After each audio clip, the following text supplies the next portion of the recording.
Hey everybody. I wanted to bring to everybody's attention that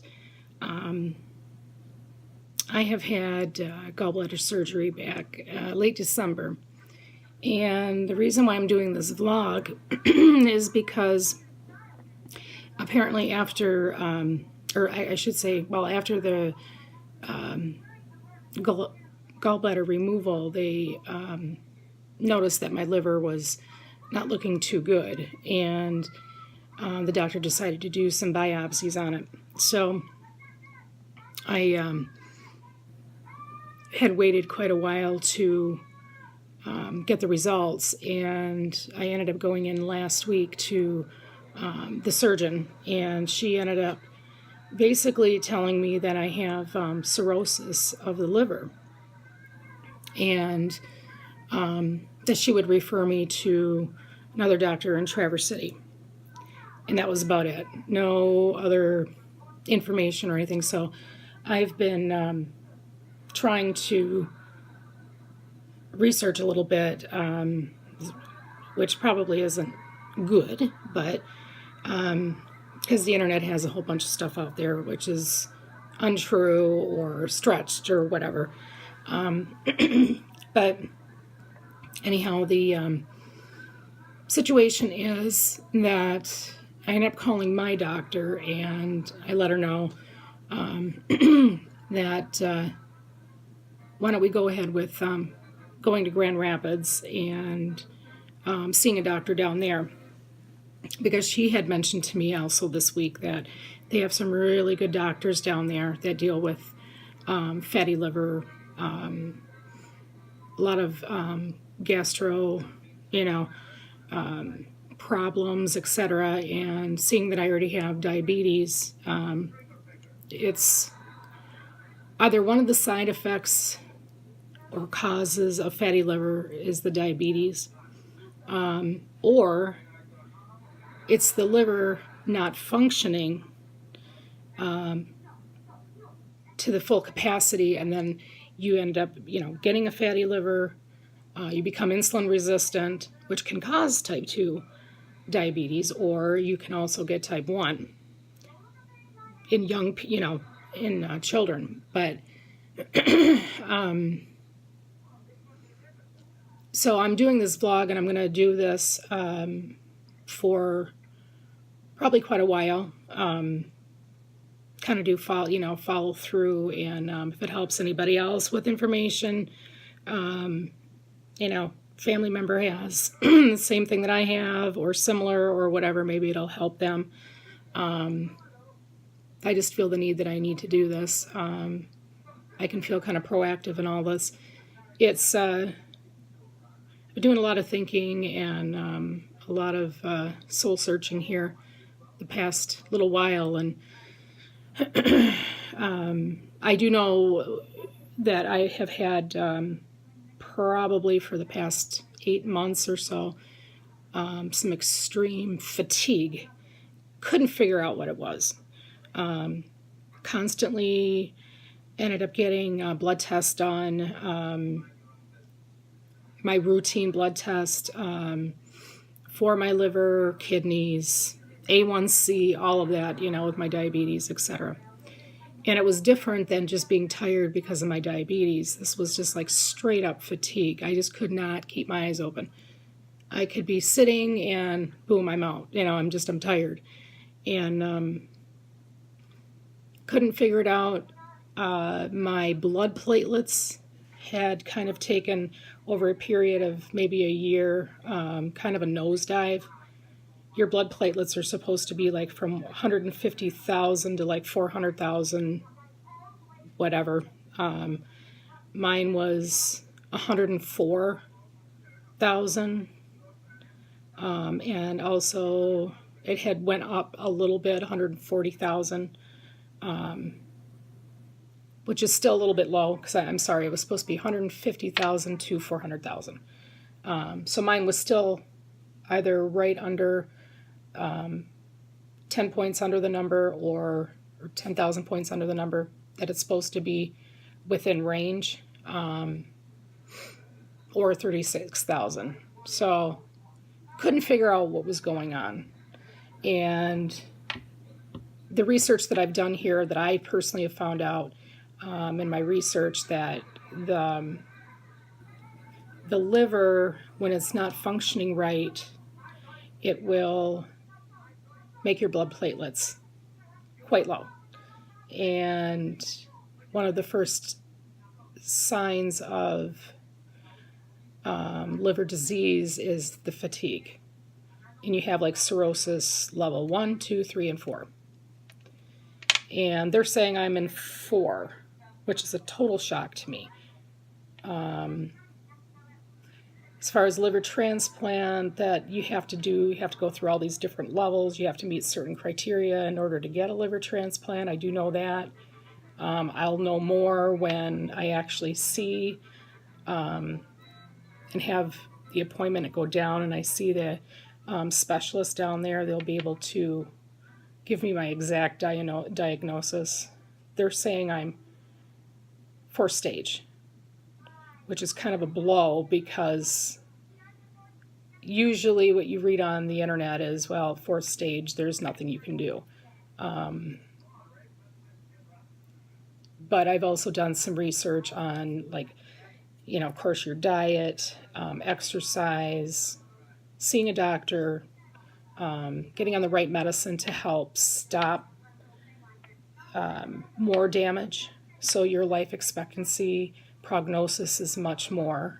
I mean, it could be, 20 years, or it could be as little as 1, but it depends. There's a lot of people that are really sick and they're in the last stage, and obviously I'm not there. I mean, I'm not jaundice. I don't have, the only symptom I have right now is the major fatigue. And I'm hoping that with that, we can kind of halt some of this and get to the level of getting this fatigue taken care of. And I feel a little bit better. And, with a good lifestyle and everything, trying to keep my sugars in check, etc. Mine is considered non-alcoholic cirrhosis, because I don't have alcoholism. Some of it can be, of course, hereditary. A lot of it is our diets today, just how we, eat. A lot of people can have a fatty liver, not even know it. I've had mine for many years. Doctors never did anything about it. Nobody really schooled me on anything. I didn't, I just figured, okay, well, we'll keep an eye on, my liver panels, etc., and go from there. Doctors never gave me, any information on, well, you need to really take care of this, because it can go from fibrosis to cirrhosis, which I did not know that. I'm a little bit mad about that, but I have the support of Ed and Anna, and which really helps a lot. But what I'll do is, every time I make a vlog, I'll give as much information as I can if it helps anybody. Friends on here that have family members that's going through this. That's the whole point here, to be able to help somebody else.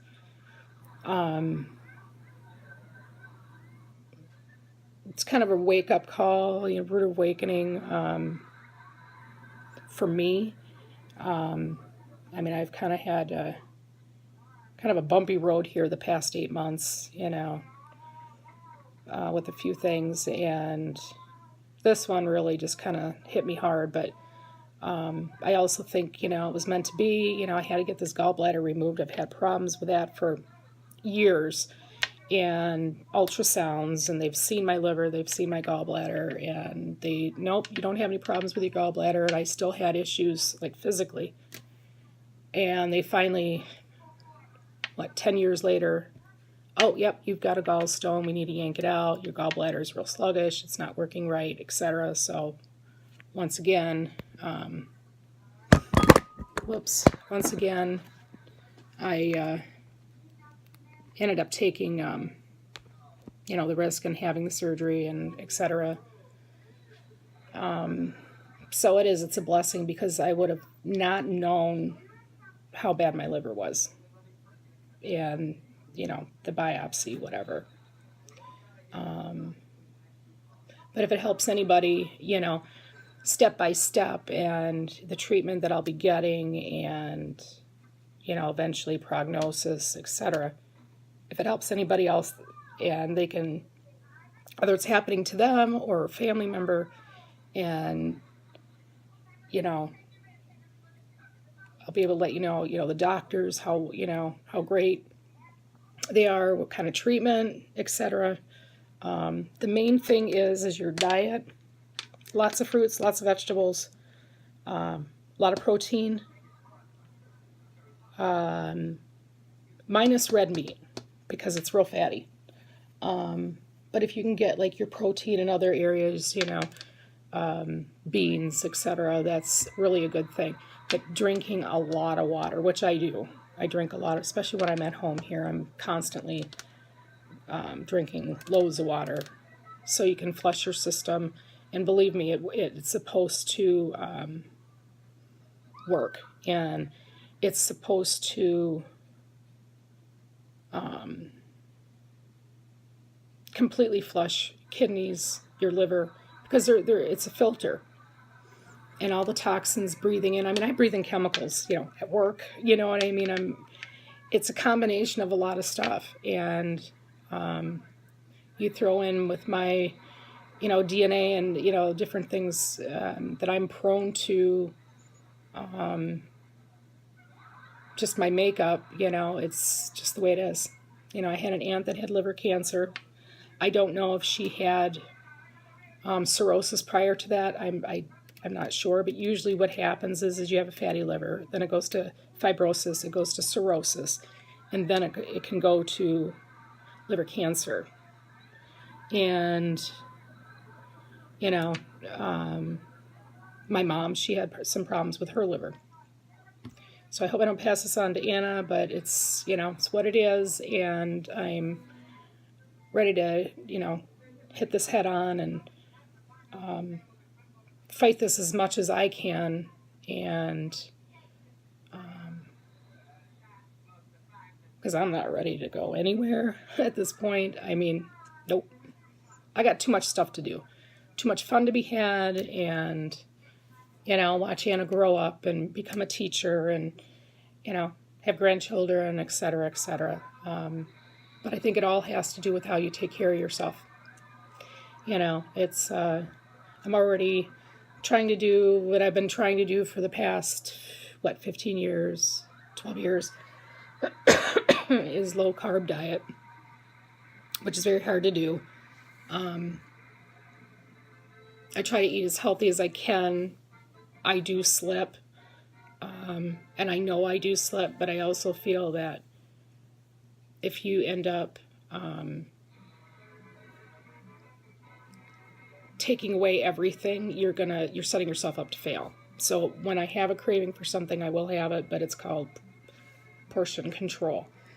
So now I've even cut my portions even smaller, and I've just added more to the plate, like vegetables, and like I've got turnip greens in the refrigerator. I'm gonna make that up, make some greens, soul food, without all the oil and stuff. But like the turnip greens will be good. It's good for you. It's got vitamin K. It's got all that good stuff. It's just eating a lot of vegetables and a lot of fruit. They say, well, be careful with the fruit because your glucose, it has a lot of fructose in it, and your insulin, your glucose and the insulin react to each other, so it makes everything go sky high. So you have to be careful. Like strawberries, those are good. If you're going to have a banana, eat half a banana because it's high on the glycemic index. Corn, that's not really, as tasty as it is, it's not really good for you. Green beans are like free food. Salads, free food, pretty much. Depends on what you put on it, But usually, like, make your plate, half your plate, vegetables, your small portion of meat, and then just your small portion of a carb. They do say that if you have a few drinks, usually me, 2 is my limit. And I don't drink every day. Usually it's a weekend thing. Summertime, it's a week. It's just pretty social. I do like my wine. Sometimes I have that much in a glass. I'm good to go. That's not going to give you cirrhosis. It's drinking very heavily for many, many years.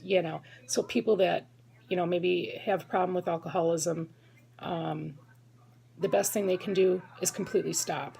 As hard as that is, that will help reverse, depending on the level of your cirrhosis, it will help to make the liver heal itself. And that's what you want.